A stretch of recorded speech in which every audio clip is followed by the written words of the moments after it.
Hello students, welcome to my channel. இப்போ என்ன பார்க்குறோம்னா 11th accountancyல chapter 5 trial balanceல exercise sum 2 பார்க்குறோம். Prepare the trial balance from the following information. வெறும் trial balance மட்டும் ஒரு 5 மார்க்ல ஒரு sum கண்டிப்பாக வந்துடும். அதனால நல்லா பார்த்துங்க. அதோட அக்கௌண்ட் எல்லாமே கொடுத்துருக்காங்க. Bank loan, bills payable, stock, capital, purchases, sales, datas, bank எல்லாமே கொடுத்துருக்காங்க. இது டெபிட் பேலன்ஸா கிரெடிட் பேலன்ஸா நம்ம ஃபஸ்ட்டு நோட் பண்ணிக்கிறோன்னா சம் போட ஈஸியாக இருக்கும். பேங்க் லோன் வந்து இது ஒரு லயபிலிட்டிஸ், அதனால் கிரெடிட்டில் வரும். பில்ஸ் பேயபிளும் லயபிலிட்டிஸ் தான், அதனால் கிரெடிட்டில் தான் போட போகிறோம். ஸ்டாக் வந்து டெபிட் பேலன்ஸ். நெக்ஸ்ட்டு கேபிட்டல் அப்படிங்கிறதும் லயபிலிட்டி தான், அதனால் கிரெடிட் பேலன்ஸ். பர்ச்சேசஸ் அப்படிங்கிறது டெபிட் பேலன்ஸ். சேல்ஸ் வந்து கிரெடிட் பேலன்ஸ். டேட்டாஸ் வந்து அசெட், அதனால் டெபிட் பேலன்ஸ். பேங்க்கும் வந்து நமக்கு டெபிட் பேலன்ஸ். இப்போ இதை வச்சு சம் போட போகிறோம்.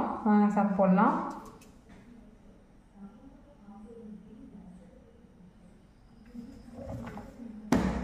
பாருங்கள், ஹெட்டிங் எழுதிங்க.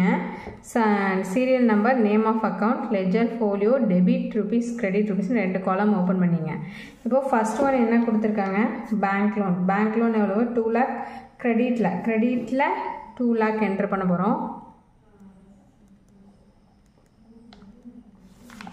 Next bills payable. பில்ஸ் பேயபிளும் வந்து கிரெடிட் பேலன்ஸ் தான் 1 lakh, அதனால் கிரெடிட்டில் 1 lakh என்ட்ரு பண்ணுறோம்.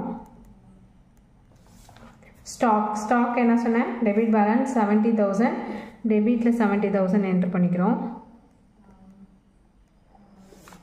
நெக்ஸ்ட் கேபிட்டல்ங்கிறது ஒரு லயபிலிட்டிஸ், அதனால் கிரெடிட்டில் தான் என்ட்ரு பண்ணணும். 2,50,000 கேபிட்டலுக்கு நேராக 2,50,000 என்ட்ரு பண்ணிக்கிறோம். நெக்ஸ்ட்டு பர்ச்சேசஸ் எவ்வளோ கொடுத்துருக்காங்கன்னா 1,80,000 கொடுத்துருக்காங்க. Purchases debit balance 1,80,000. Next sales வந்து கிரெடிட் பேலன்ஸ் 3 lakh கொடுத்துருக்காங்க. சேல்ஸுக்கு நேராக 3 lakh.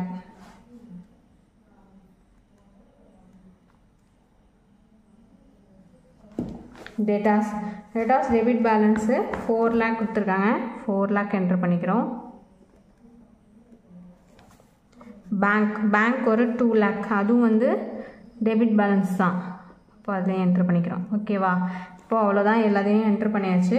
அப்போ டோட்டல் போட வேண்டியதான். டோட்டல் பாருங்கள்.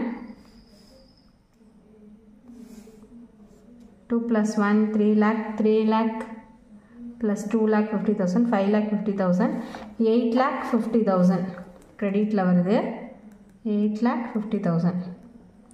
இப்போது டெபிட் சைடு ஆட் பண்ணோம்னா 0 0 0 0 14 15 பேலன்ஸ் 1 4 + 4 8,50,000.